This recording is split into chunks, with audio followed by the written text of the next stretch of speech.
in your assessment. It's not diagnostic. You're not saying, you know, this isn't proof of a concussion or no proof of a concussion. It more documents where that person is at that point in time. They have not developed any guidelines with those scores to say this means a concussion, this doesn't mean. What I see it being helpful for, selfishly, is on my end. So you've seen the patient, you've decided, no, they don't need to be transported, but mom, dad, coach, kid really needs to get checked out. Then when I get them, I at least have an idea of what you saw when you saw them. Because many times, especially with the kids that are traveling sports, the more elite teams, mom and dad aren't always there. And so they don't necessarily really know what happened, and they really don't know how the child felt. And if the child's having any memory issues at all, they may not actually remember what happened. And so I see it as, this is a guide for you, for your assessment, the things that we've kind of talked about, those cranial nerves,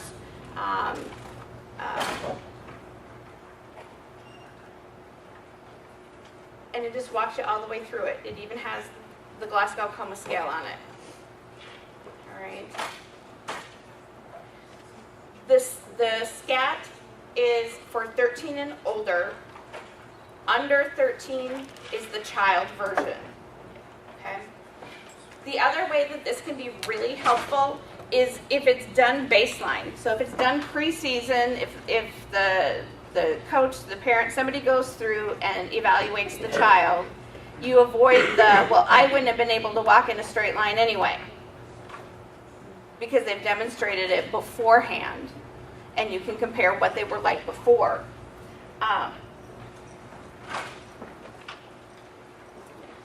One of the changes that they've made to the SCAT 3 is they're really recommending that this only be used by medical professionals. The SCAT 1 and SCAT 2 were designed for coaches and parents to go through. But they've added some pieces into this that they really feel is better evaluated with medical professionals.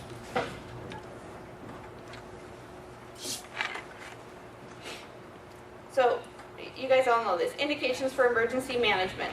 Glasgow coma less than 15. If they start to deteriorate, if they have a potential spine injury, worsening symptoms or new signs, persistent vomiting, evidence of a skull fracture, if they're having post-traumatic seizures. Kids can have impact seizures. Well, anybody can have impact seizures, so they seize the moment they hit their head. We don't necessarily treat those ongoing as seizures. So if they had the impact seizure, just that one, we don't worry about it doing additional treatment. If they had more than one, I had a kid, he had an impact seizure, and then he went into status 3 days later. If the patient has a history of issues with clotting, if they have a shunt, which in my mind you'd be really surprised to know how many kids are playing contact sports with shunts, plates, and then if there's multiple injuries. So any child with a suspected concussion should be removed from play, medically assessed, and monitored. And they should never go back the same day. So I did screenshots of both the SCAT 3 and the PEDS.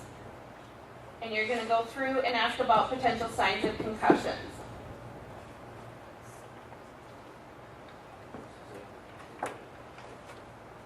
Background. This is where you're going to get some of that information on, is this like their 15th concussion?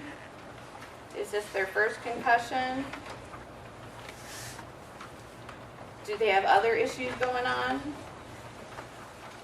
For me, the background is really helpful. For you, the background is not going to be very helpful. And so, to me, if that part gets skipped in looking at time, that's what you need to do. It's information that I'll gather when they come to see me. The Glasgow Coma Scale just walks you right through it. Maddox scores. I don't find the Maddox scores very helpful either. You have to know the answers to the questions. You're asking what venue are they at? What team did they play? Who scored last? What player scored last? Who's winning? What half is it? Who did they play last week? Unless I've got a parent standing there, another player, or the coach that I can look to confirm, to me those aren't very helpful.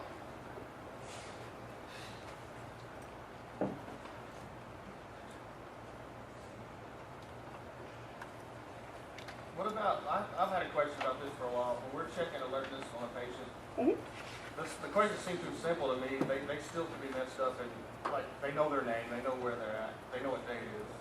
Yeah. But that's all we do, really. And as part of the SCAT, there's a cognitive eval where you go through and give them 5 words and then ask them to repeat them. And you have them do it twice. And then at the end of your eval, you have them do it again. And you don't tell them you're going to do it again. And so that's going to help you kind of track how they're doing. Symptom evaluation. I would honestly hand it over to the patient and have them fill it out. I don't want to stand there and say, do you have a headache? Would you rate it as a 0, a 1, a 2, a 6? And by giving it to them, are they staring at it, confused, blankly? Are they able to fill it out? Are they able to follow the directions? Is it taking them 45 minutes to do it? Or are they moving through it pretty quickly? For the younger kids, the questions are changed just a bit. And then they've got a parent report. Again, if the parent's not there, you're not going to be able to get that information. And for that, I wouldn't even rely on the coach.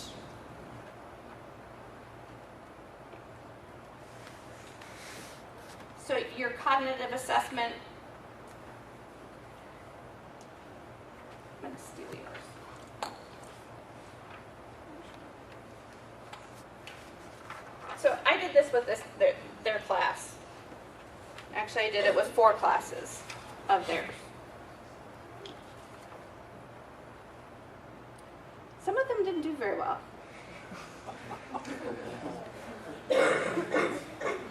So part of the cognitive assessment is the standardized assessment of concussion, looking at your orientation. Person, place, time, date. The immediate memory. You're going to give them a list of words. You want a second between each word so that they have a chance to absorb it. So the first set of words is elbow, apple, carpet, saddle, and bubble.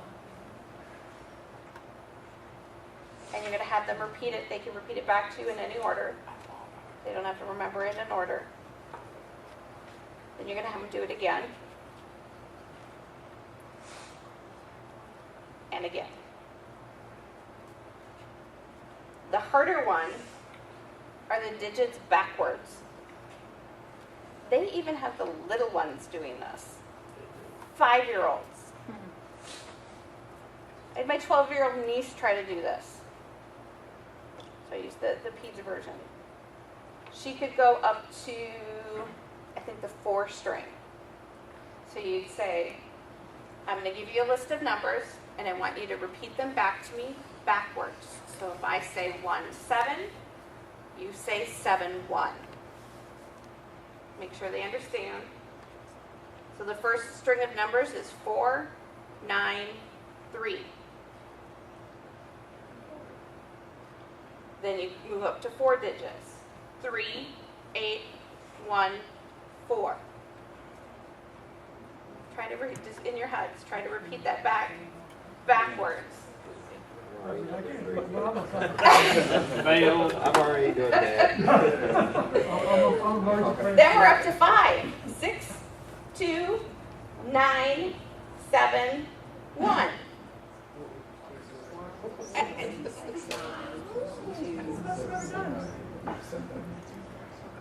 And then we move up to 6 digits. 7, 1, 8, 4, 6, 2.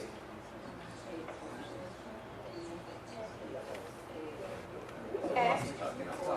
Then for the adults, the 13 and over, we move to having them do the months of the year backwards. And you can explain it. I'm going to have you start with December, then November, and then have them continue. It wasn't their class, it was the other high school that he couldn't do that and really had to think about it. So what you're looking for is really how long is it taking them to process that, and can they get through it. Now for the younger kids, they have you do the days of the week backwards. Remember, this is down to age 5. I know 5-year-olds that don't know the days of the week forwards. Yeah. And so you've got to keep that in mind as you're doing it. That's, to me, this is why this is not diagnostic. But it at least gives you an idea. The neck examination part of this, I'm going to back up. What I also love is it gives you the directions. It even tells you exactly what to say. It gives you the entire script for each item. The thing that's missing is it doesn't talk about the neck exam.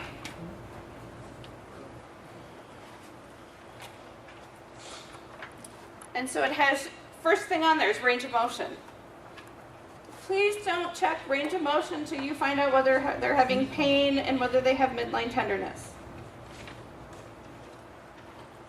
At 2-3 times a week, we get a kid in with midline tenderness that nobody's done anything about. I've put kids into collars 2 months out. And it isn't because there's a fracture. They have a ligament injury. And what I tell the kid, your head's like a bowling ball. And it's amazing. If I just put my hands on their head, lift up just slightly, their headache goes away. And they feel better. They want to die knowing that they're going to wear a collar 23 hours a day, take it off for just showering. Oh my God, had to wear it to school. But so many of them will come back in and say, I feel so much better. And it was just a week's worth of wearing the collar. Sometimes it's even 3-4 days worth of wearing the collar. So once you've determined that there's no tenderness, you're going to look at your strength, your coordination, and you're going to check their range of motion.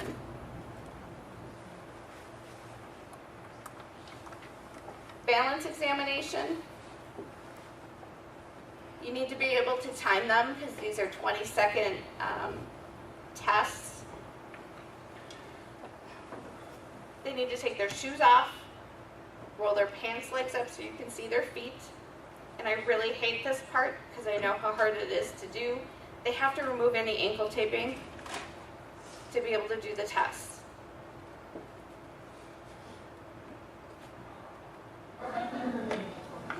Okay, so today we're completing the balance error scoring system. So Amber, for the first thing, I want you to stand with your feet together and put your hands on your hips, please.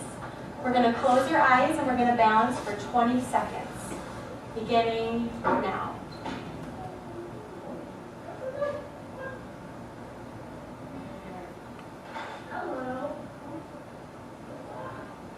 This is actually a patient of mine, and she's about 4 weeks out from injury. I don't remember what her injury is. They all start to blend together. And stop. She does okay with that one. We're going to repeat that same activity on this blue foam. And it's a fairly dense piece of foam. Hands on your hips, eyes closed, 20 seconds beginning. And you're looking for errors. Hands coming off the hips, taking a step, opening the eyes.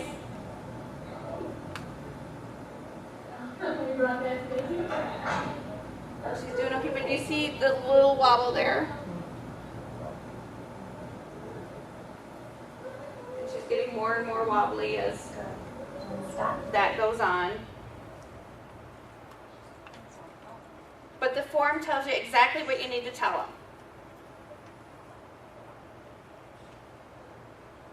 So I'll be counting the number of times you move out of this position, and that you need to start timing when everything is set. Well, since your right foot is your dominant leg, I'm going to have you stand on your left foot with your eyes closed, balancing for 20 seconds, See, she can't even get her hands on her hips. beginning now. Yeah. Keep on.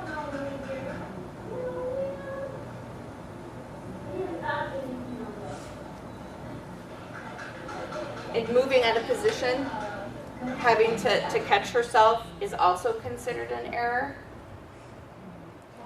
We're going to repeat that same activity on the blue foam. Eyes closed, beginning now. So error, foot down, error. 3, 4.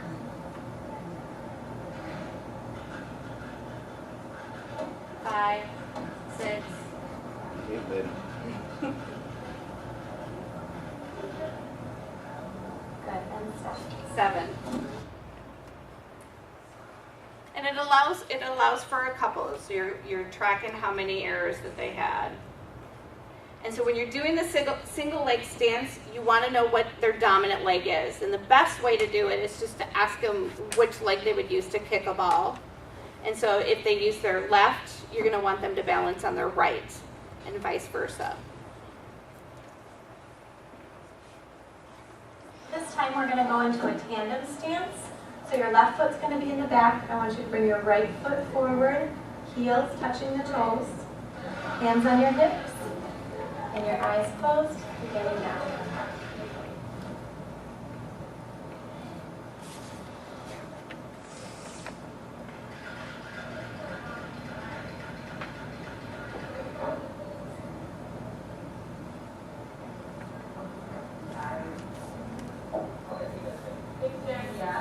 Stop.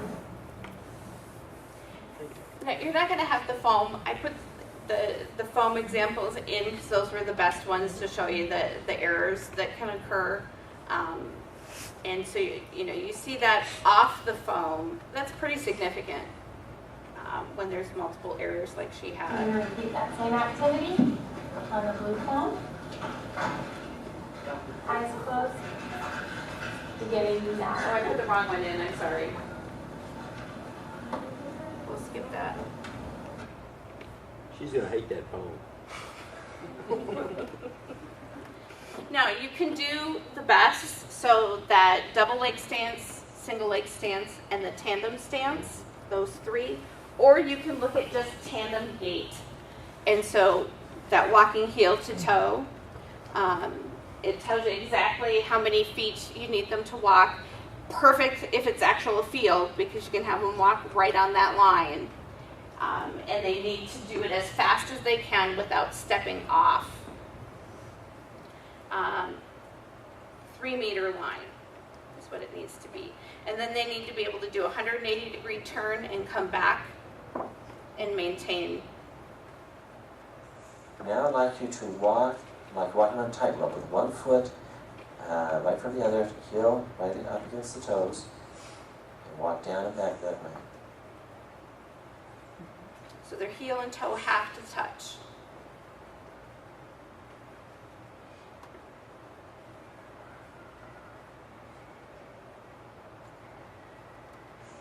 One foot right in This is front an of the other. abnormal tandem gait. Good. Okay. Doing good.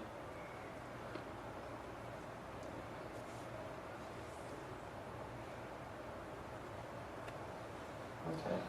Good. I would put money Let's in just this try kid it having over cerebral here. palsy. You try it with, I don't know, go ahead. Let's go ahead. He and just start looks it. like he has some tone issues. Okay. Yep, and the hands. Okay, that's fine. So the errors you're gonna watch for is that their hands come off their hips, they open their eyes, step, stumble, or fall. Gets into the details of how many degrees of abduction, but really it's if they're having to catch themselves more than just a little bobble. If their heel or foot comes off, or they get out of the test position for greater than 5 seconds. Coordination exam is going to be your finger, nose, finger. I don't do it as much in clinic. What they emphasize on the SCAT is that they have to fully extend their arm.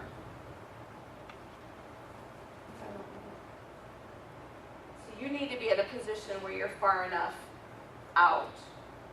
And what I've watched people do is they lean in or they step forward to get up, because your coordination, you've got more control of your coordination within this range than if you need to reach it all the way out.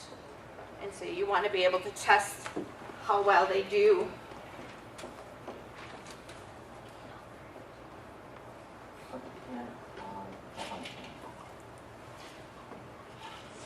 So again, this is a little different, but he's testing coordination just by getting her to put a pen and cap on the pen. And see the difference when she has to extend. She had difficulty within. So you're leaning forward to shorten that distance.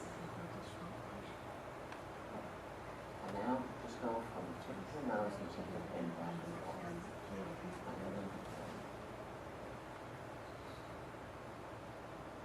See that? Yeah. That's the kind of thing you're going to watch for.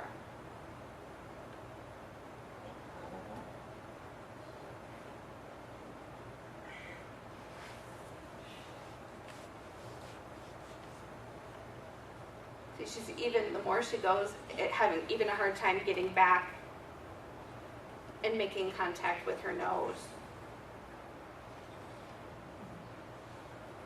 And then you get to trick them and ask for those words again. Saddle, cable, cardinal, saddle.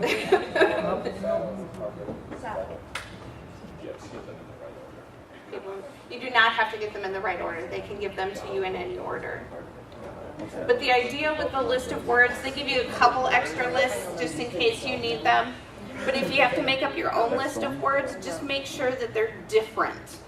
So you're not doing, pencil, paper, desk, because your mind can clump those together. You want something that's harder, Random. more random, so that they're not able to connect those.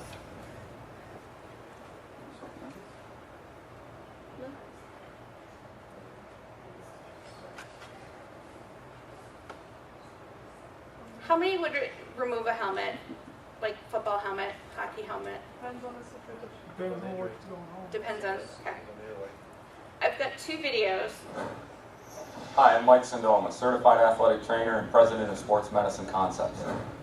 I'm here today with Zenith to discuss emergency face mask and helmet. But I'd actually removal like you to using let the me Zenith know how X1 much this football helmet.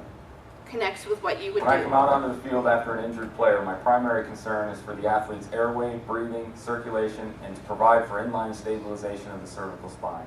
We begin this process by stabilizing the head and neck, and then asking a series of questions to assess the athlete's given situation. Peter, what's going on, bud?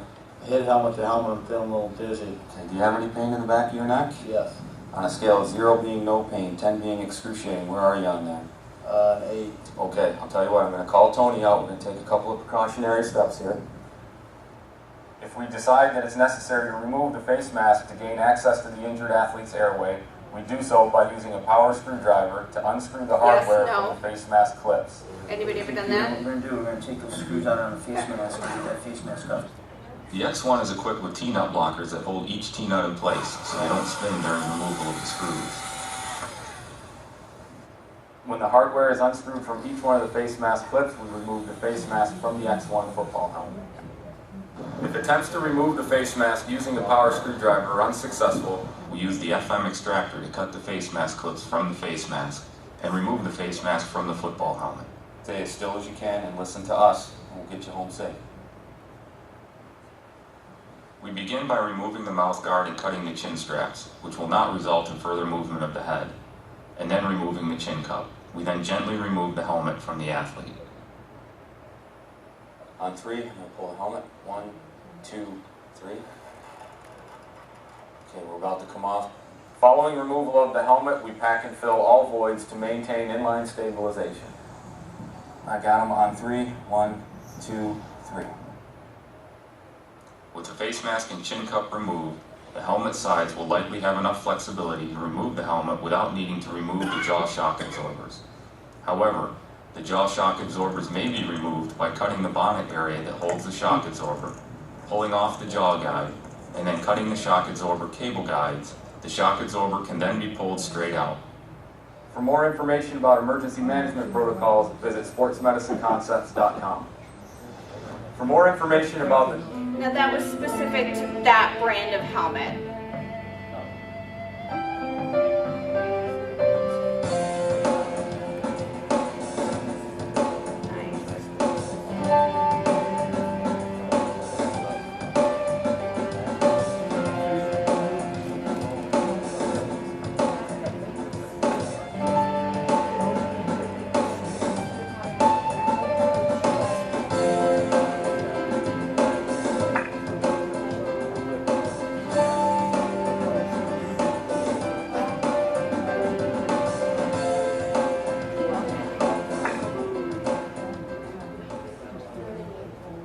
Standard equipment for this procedure will include tongue depressors and bandage scissors. While one rescuer maintains cervical stabilization, a second rescuer will cut off the jersey and shoulder pads. The rescuer should cut away from the victim's head and neck. One cut will go down the center of the jersey to expose the front of the pads, allowing for the pads to be cut open. The next 2 cuts will go from the sleeves, under the arms, and down the side of the jersey.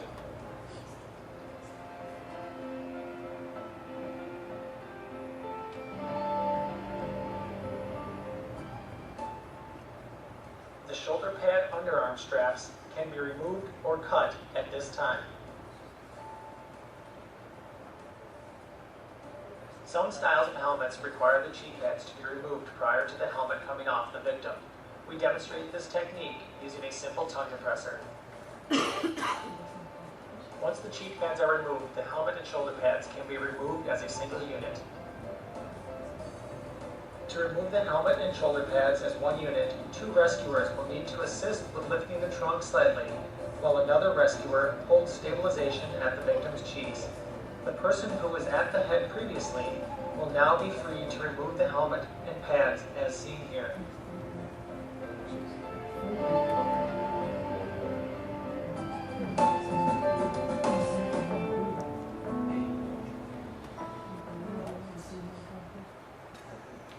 One of the things that frustrates me to no end is the advertising that goes along with some helmets that it's going to prevent concussions.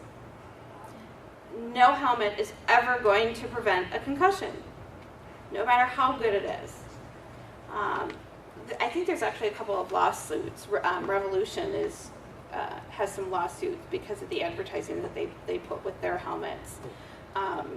The Cascade helmets for hockey also are highly advertised as preventing concussions, and the parents are just, they're so upset. I bought my kid the best helmet, and this was supposed to prevent them from getting injured. And the things that I try to re-emphasize is that the helmet's going to help prevent fractures and bleeds. it's never going to stop the brain moving inside the skull. And so there's always going to be some level of injury when they get hurt.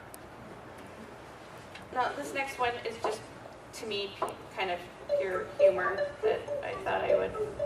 For Mashable, I'm Adam. It's a new helmet. Models wear some odd, sometimes furry hats on the runways, but one type of headwear you don't see much of, bike helmets. What, you don't see one here? That's because it's invisible. Yep, you heard that right. No more hard shell and no more showing up to work with helmet hair. It's not a trick, it's just clever Swedish engineering and design. At rest, the bike helmet looks like a big scarf, but when it needs to, the invisible helmet engulfs your head and neck in a pillow. Here's what it looks like. As you start to fall, the accelerometers and gyroscopes in the helmet sense you're going down. But before you hit the ground, pop! A small gas inflator pumps the bag. Charging your battery-powered helmet is as easy as charging your iPhone. You might have seen the helmet pop up on blogs before. It began as a master's thesis for 2 students at Sweden's Lund University in 2005. As they say in Swedish, bilar är ju lite dåtid, så cyklarna är framtid. After 7 years and a reported $10 million in funding, the helmet is now ready for sale. As with anything high fashion, it'll cost you. Initial price tag is about $600. But it's Swedish, which means IKEA will eventually make a cheaper version, right? Well, might want to stick with a more expensive version. This is your life we're talking about. For Mashable, I'm Adam.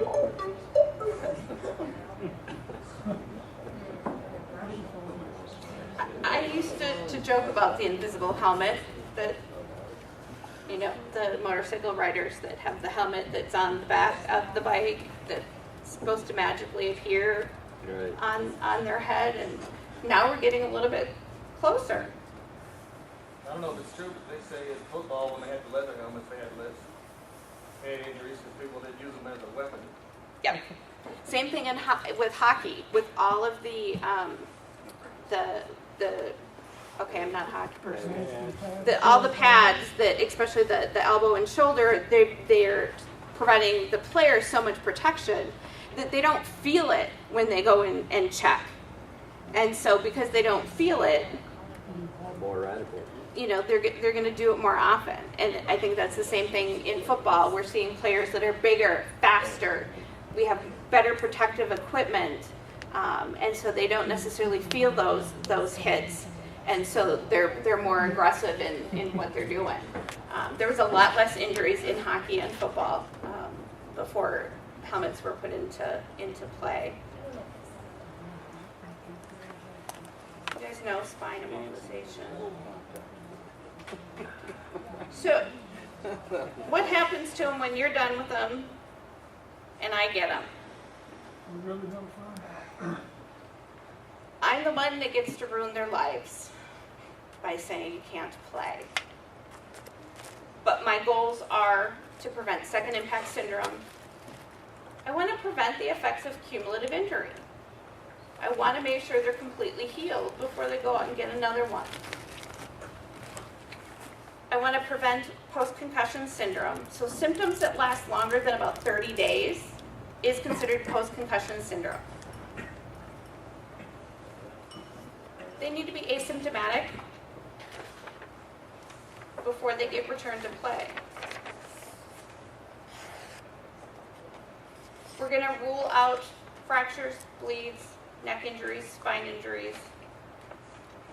Younger kids, we do a developmental screen. For the older kids, we do the neurocognitive screens. Where I work, we do use impact testing, which is the same tool that they're using in basically almost all of Major League sport. The frustrating thing is adults heal faster than kids do. They're doing the same return to play that my kids do. They just do it faster, which is why I can see a football player getting injured on a Sunday and being back to play on a Sunday. They have to do the exact same process. They have to have a normal exam. They have to be symptom-free, and they've got to pass their neurocognitive testing.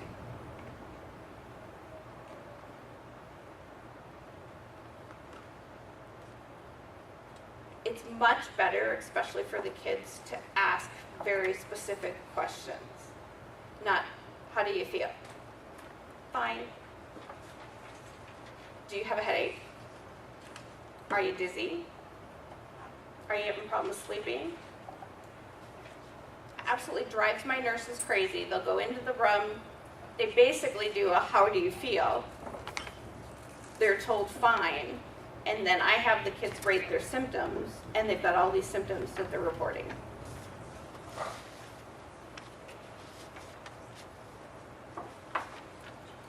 Treatment. There's no medicine that I can give to make a concussion go away. There's medication I can give to help with symptoms. But the main thing that we do is rest. It's physical rest. They're told feet on the ground, walking only.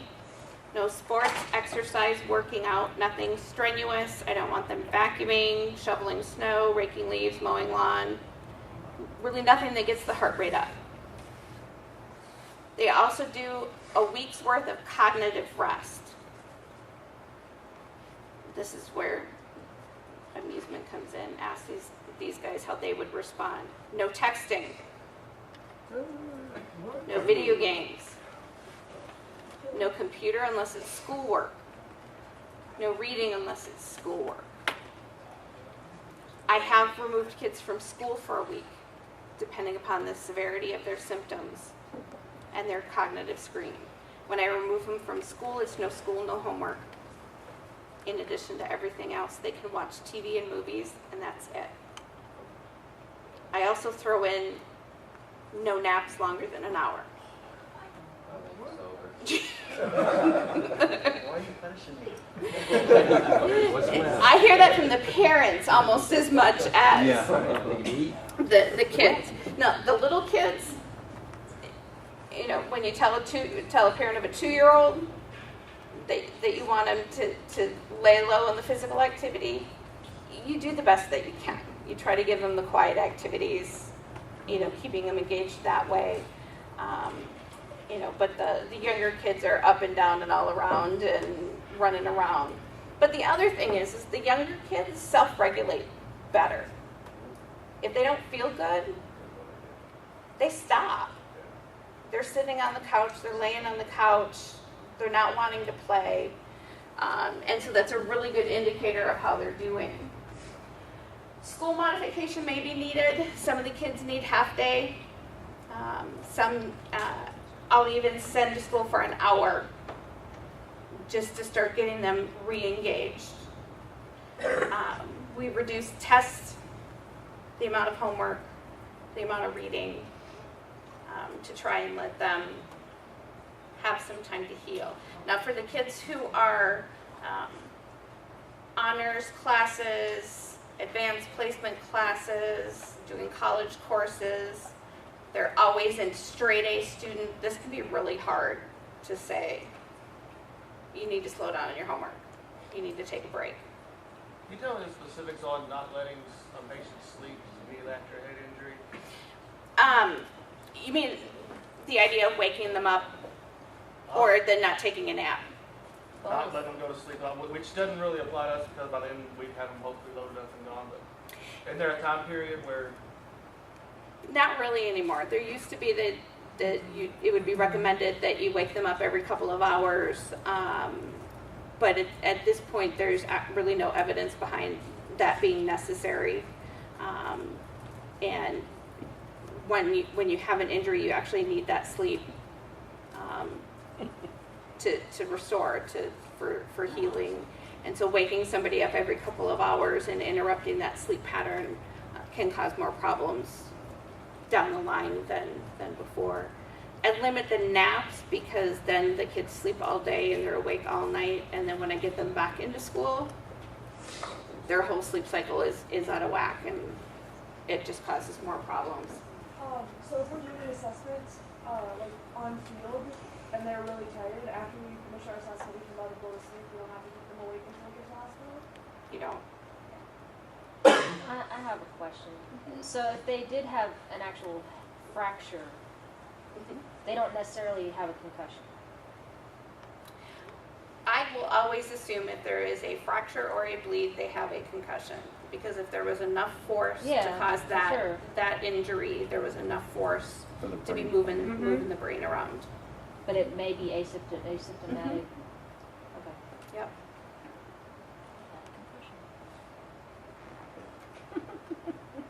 So in order to return to activity, they need to have normal imaging, normal physical exam, a normal cognitive screen, and they need to be symptom-free without the help of medication. So my kids who are taking ibuprofen every 6 hours and tell me they're not having headaches, that doesn't count. They need to not be needing that medication to control the headaches. There's 5 stages when returning to activity. These are the exact same stages that the pros go through. So the first stage is primarily cardiovascular. It's just starting to get the heart rate up, starting to put some stress on the body, and you see what happens. Do they get dizzy? Do they get a headache? How do they feel that night, the next day? And you slowly increase it. For the kids, it's typically 3 to 5 days between each stage. For adults, it could be every 24 hours that you can increase it. By stage 3, they can be doing sport-specific drills. Stage 4 is everything but scrimmage and game when it comes to contact sports. And stage 5 is full contact clearance. I have told maybe 6 kids out of all the kids I've ever seen that they couldn't go back to contact sports.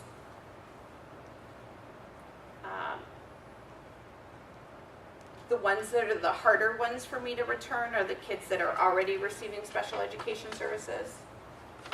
They're already having a difficulty with learning.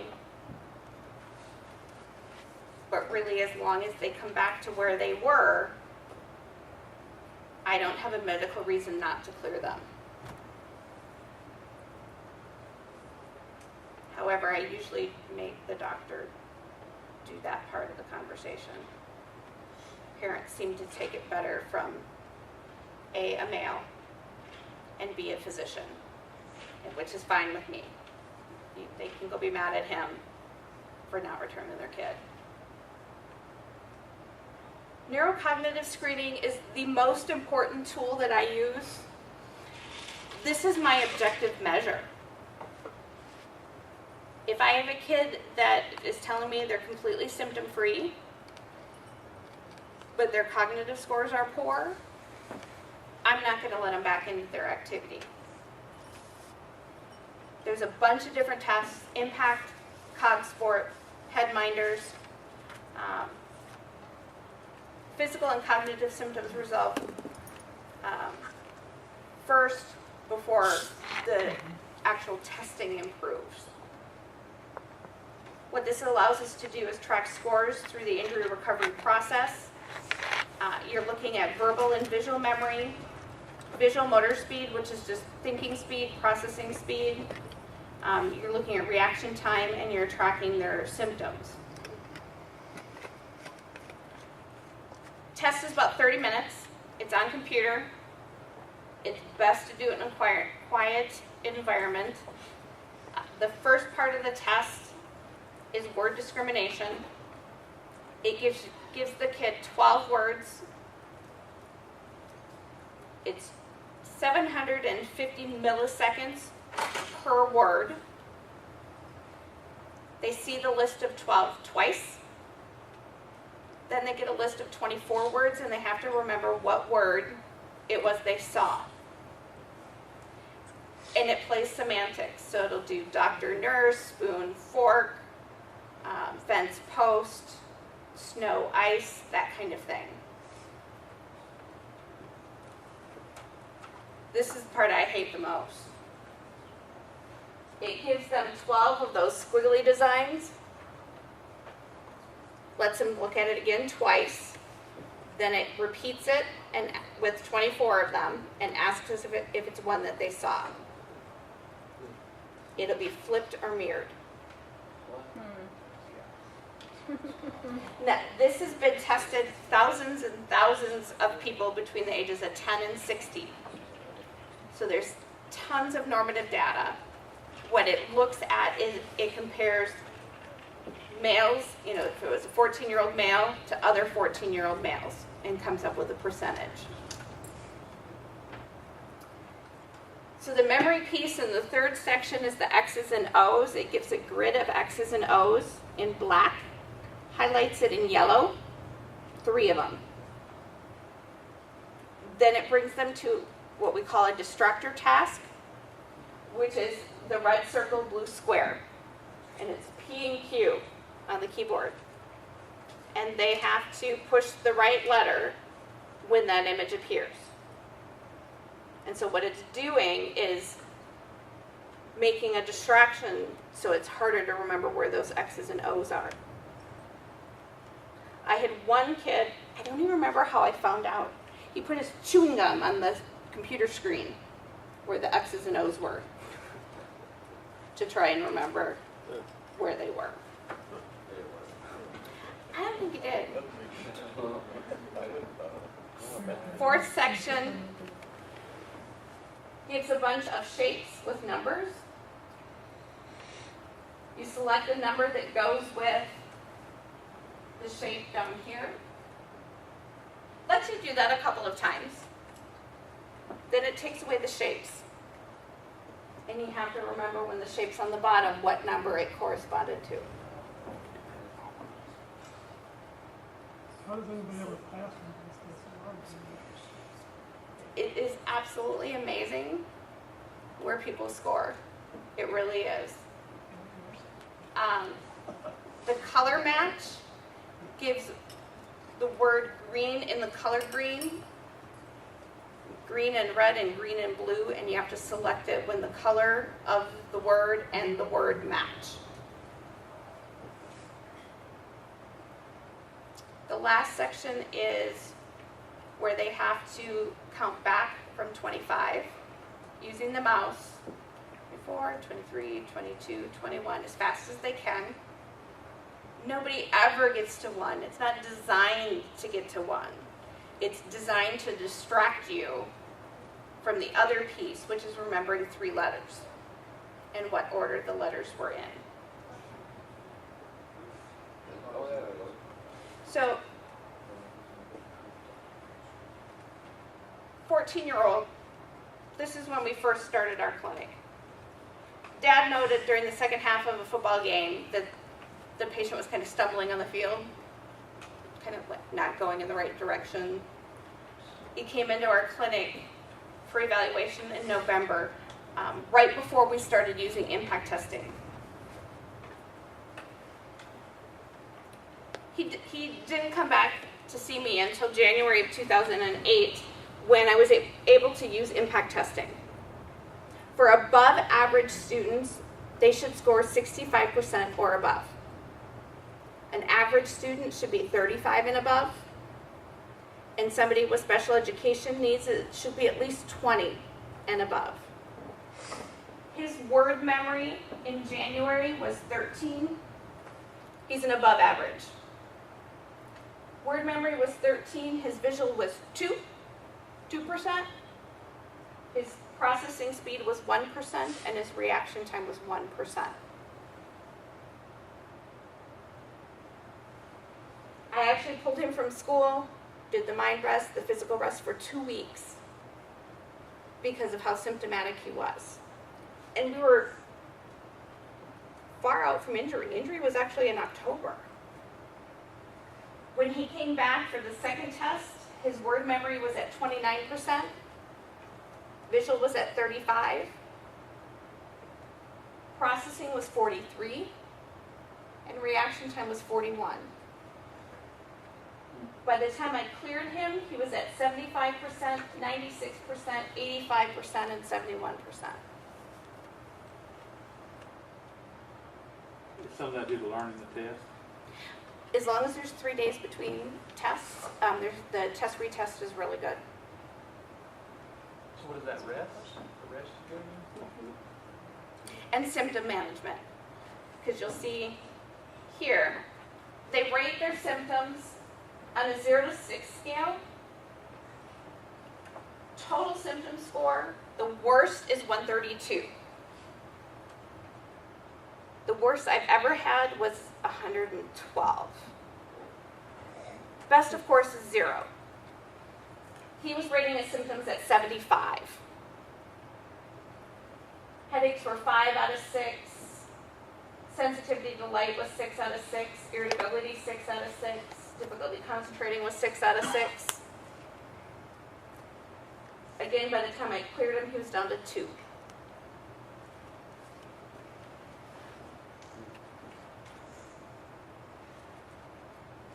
This one's a 21-month-old boy, fell from a second-story window.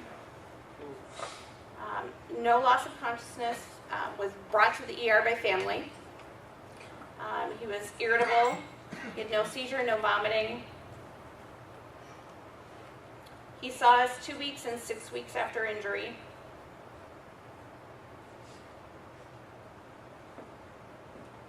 Got a fracture there, and a fracture there, but did not have any bleeds. Oh, no, he actually did have a bleed. He had an epidural. Epidural is the most serious, and those are the ones that need neurosurgery to go in and actually create an opening to relieve that pressure. Did they do that or not for that patient? 17-year-old cheerleader missed a tumbling pass and landed on her head. Was seen by primary for headache and neck pain. Got a head CT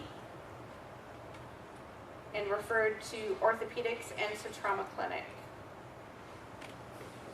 She had a normal cervical spine MRI 48 hours post-injury. But when we got her, she had that midline pain. No other issues neurologically. She was placed in a cervical collar, and that's actually what one of our cervical collars looks like. And they wear it 23 hours a day. They can take it off to shower. Now, if there's a fracture, they don't get to take it off. When we clear somebody to get them out of the collar, we do flexion extension films. Her extension is really nice curve there. Her flexion is not. Because there's not a curve there, we know that those muscles are still in spasm.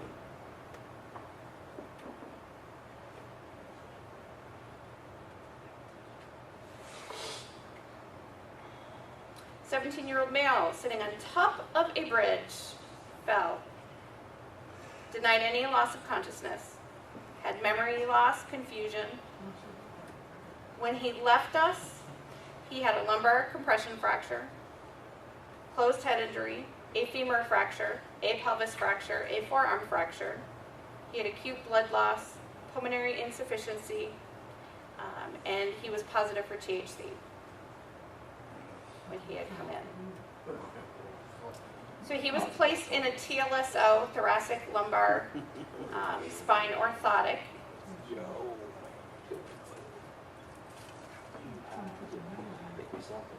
So 8 weeks after injury, he's in the brace. You can see the pin for the hip.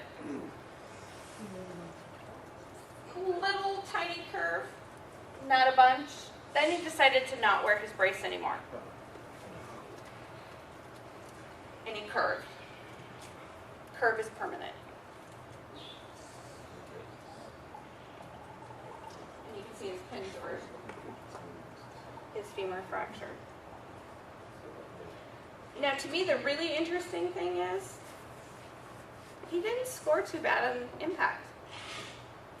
First test, he was at 2% for verbal, 44 for visual, 70 for thinking speed, and 59 for reaction time.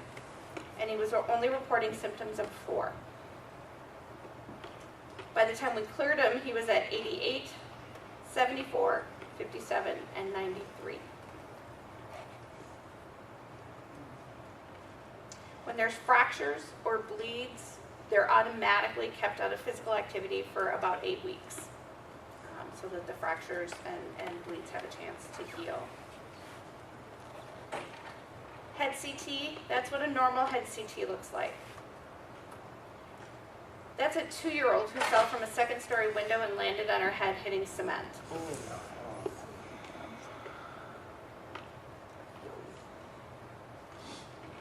again, with this kind of injury, we try to emphasize screens keep bugs out, they don't keep people in. And people forget that. And we always have a string. As soon as it's nice outside, we have 2 to 3 kids that have fallen out windows that we see. It happens every spring. This one, poor mom was carrying her 1-month-old and tripped on a rug and dropped the baby. This is what we call a growing skull fracture.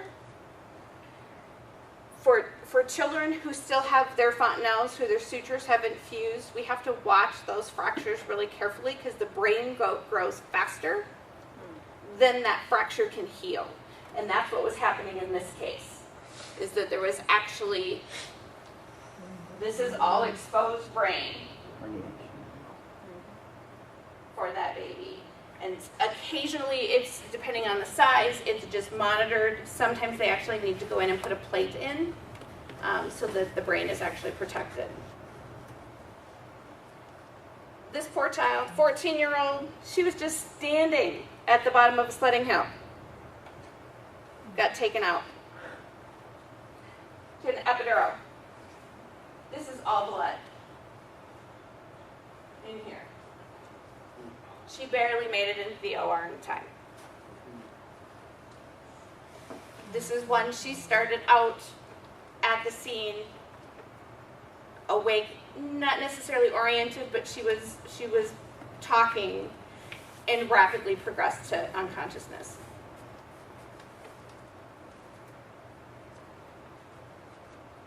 And then I just wanted to be able to give you guys some really good resources, and I'll give you my email at the end, and you can get the PowerPoints. But the CDC has the decision tree for the field triage. The Brain Trauma Foundation has lots of good resources. The Brain Injury Association of Canada, the Brain Injury Association of America. CDC has some really good information on their site regarding traumatic brain injuries for athletes, coaches, parents, schools. They've developed a concussion evaluation form that clinics can use to evaluate and monitor ongoing improvement. They actually have a booklet for physicians and coaches, and then the parent and athlete education. There's information on traumatic brain injury in older adults at the CDC, as well as preventing shaken baby syndrome. And then we've included the SCAT as well. So my email is llarson@gilletteChildren's.com. And Gillette is GILLETTE children's.com, one word.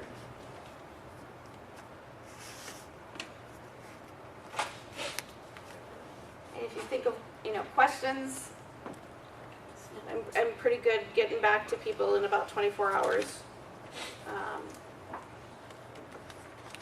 If you have questions. And then I brought, they should be out near the registration desk, some of the brochures about traumatic brain injury and our program at Gillette, so that you have an idea of how things are managed. So I think, to me, the most important thing that I want to get across from, the provider standpoint, what I'd like to see is that the kids that are the kind of we don't quite know, you can't say absolutely they're just fine, and they're not the load and go.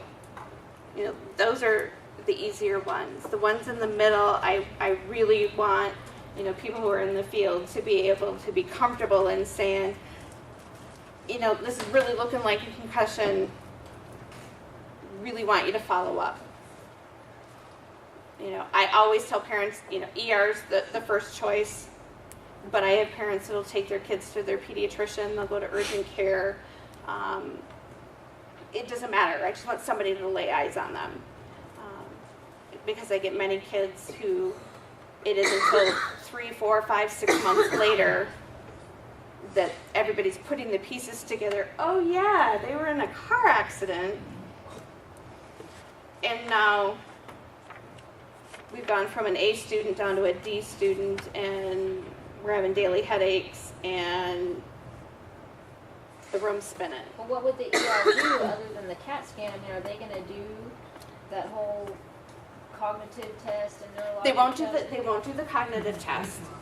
What the ER is just for is to rule out the fractures and the bleeds. And there are algorithms that they use to figure out whether a scan is necessary or not, looking at the mechanism of injury and the signs that the child's having. Because the downside of doing a CT scan is more radiation, and the more radiation the child has, the risk of cancer actually increases. And so we try really hard to be judicious about when we're actually doing scans. But full honesty, if a parent's, I want a scan, you explain it, they still want the scan. Sometimes you have to do the scan just to put their mind at ease. But we try really hard not to. The emergency room is just that initial, do we need to do surgery? Do we need to put them in the hospital? Are they safe to go home? You know, a child's physician is going to do a cognitive test and all that. You know, you still may be seeing them 6 months later with, some, you know, even though they went and got checked out initially. Part of what I do in Minnesota is I do education for primary care, so that we're getting the word out. Yeah. We're getting them to have a better understanding of what to look for, the questions to ask, and when they don't know what to do with the patient, that's when we get the patients. But I do see kids, you know, the word's out in our community. You know, teammate was seen at Gillette, and so the parents have talked, and sometimes they don't even go to primary before they get in to see me. And I'm clearing them very rarely. I will clear them first visit, but it does happen that everything that I'm seeing looks good, and we're just sending them on their way. But a big piece of what we're trying to do at Gillette is to get the word out in the community, because the other piece is, for a while there, we were getting everybody, which then made our wait time about 3 to 4 weeks to get in. And so we need primary care to be able to manage the simple cases so that I can take those complex cases sooner than later. But it's, you know, getting the word out at every level of what to watch for. And can I pick on you? You were saying that your daughter was injured, and as you're listening, you've been piecing together some of the things that, and initially you were thinking, just suck it up, brush yourself off, keep going. And I hear that from parents all the time, that, you know, and then they feel bad. But you don't know what you don't know. Yeah. Questions?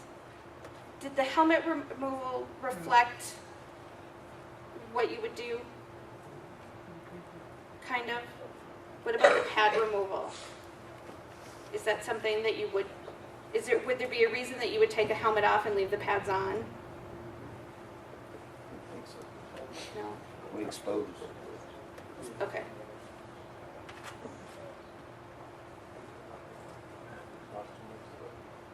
All right. Good stuff.